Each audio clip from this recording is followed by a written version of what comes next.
Assalamualaikum warahmatullahi wabarakatuh. Adik-adik, untuk hari ini kita akan mempelajari tentang materi susu. Susu merupakan salah satu bagian dari 4 sehat 5 sempurna yang dimana memiliki banyak sekali kandungan proteinnya. Ayo kita coba lihat pembelajaran yang dilakukan oleh anak kelas 5 dan Pak Guru Wawan dalam membahas susu. Selamat pagi anak-anak. Hari ini kalian sudah ada di sekolah. Mari kalian akan mempelajari tentang pembelajaran susu yang termasuk dalam 4 sehat 5 sempurna. Baik, sebelum kita membahas tentang susu sebagai 4 sehat 5 sempurna yang banyak proteinnya, mari kita terlebih dahulu berdoa sesuai dengan kepercayaan masing-masing. Siapa di sini yang akan memimpin teman-temannya untuk berdoa? Aku pak yang memimpin doanya, aku pak. Sudah yang memimpin doanya Agil saja. Ayo silakan Agil. Baik kawan-kawan, sekarang kita berdoa terlebih dahulu sesuai dengan kepercayaannya masing-masing. Berdoa dimulai. Berdoa selesai. Ucapkan salam. Seperti yang sudah tadi dijelaskan oleh Pak Wawan, bahwa sekarang kita akan mempelajari tentang susu. Kenapa memilih susu? Karena susu merupakan salah satu dari 4 sehat 5 sempurna yang kaya akan proteinnya, dan bagaimana proses bisa jadinya susu yang dapat kita minum di setiap pagi. Baik anak-anak, sebelum kita lanjut melihat cuplikan yang tadi, apakah ada yang ingin bertanya terlebih dahulu? Aku ingin bertanya.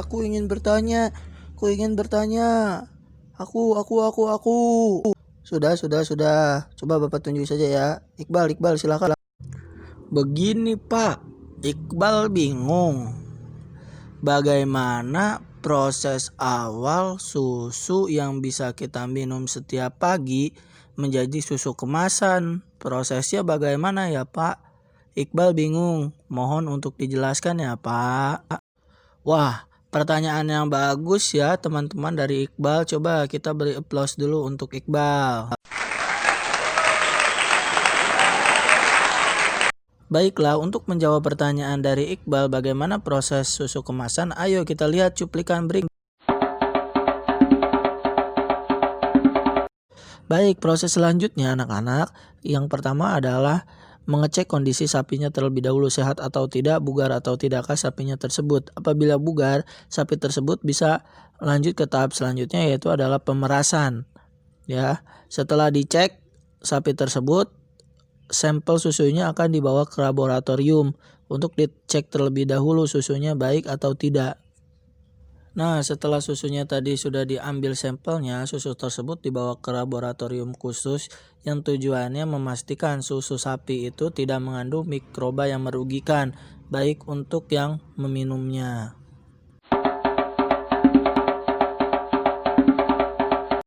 Tahap kedua adalah pemerahan susu sapi. Susu diperah dari sapi yang sudah produktif.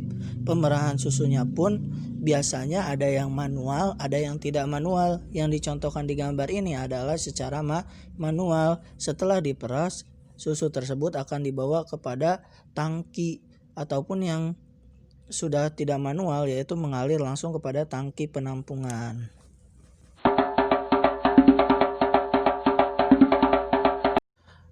Nah, ini merupakan bentuk-bentuk dari alat yang digunakan untuk sterilisasi.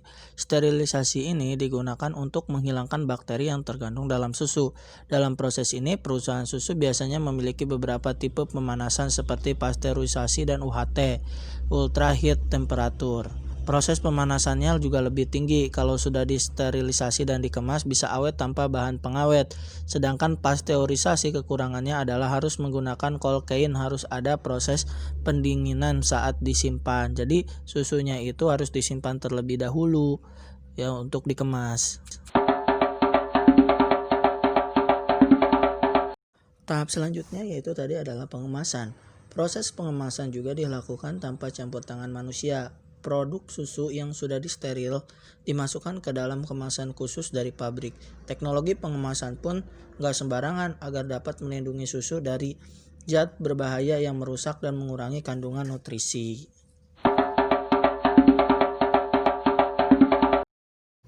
Tahap selanjutnya adalah penyimpanan dan quality control. Susu yang sudah dikemas harus melalui proses quality control.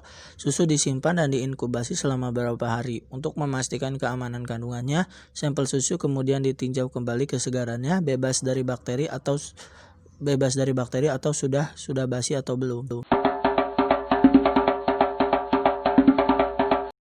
Nah, jadi proses yang terakhir adalah distribusi. Setelah lolos quality control, susu sapi siap didistribusikan ke retailer seperti toko-toko sehingga konsumen seperti kita bisa menikmati susu tersebut.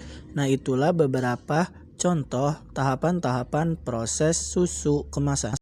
Nah, jadi begitu Iqbal, proses atau tahapan-tahapan bagaimana cara susu dapat bisa dikemas dari awal sampai akhir. Oh, jadi begitu Pak tahapan-tahapan susu diproses menjadi susu kemasan. Terima kasih ya Pak atas penjelasannya.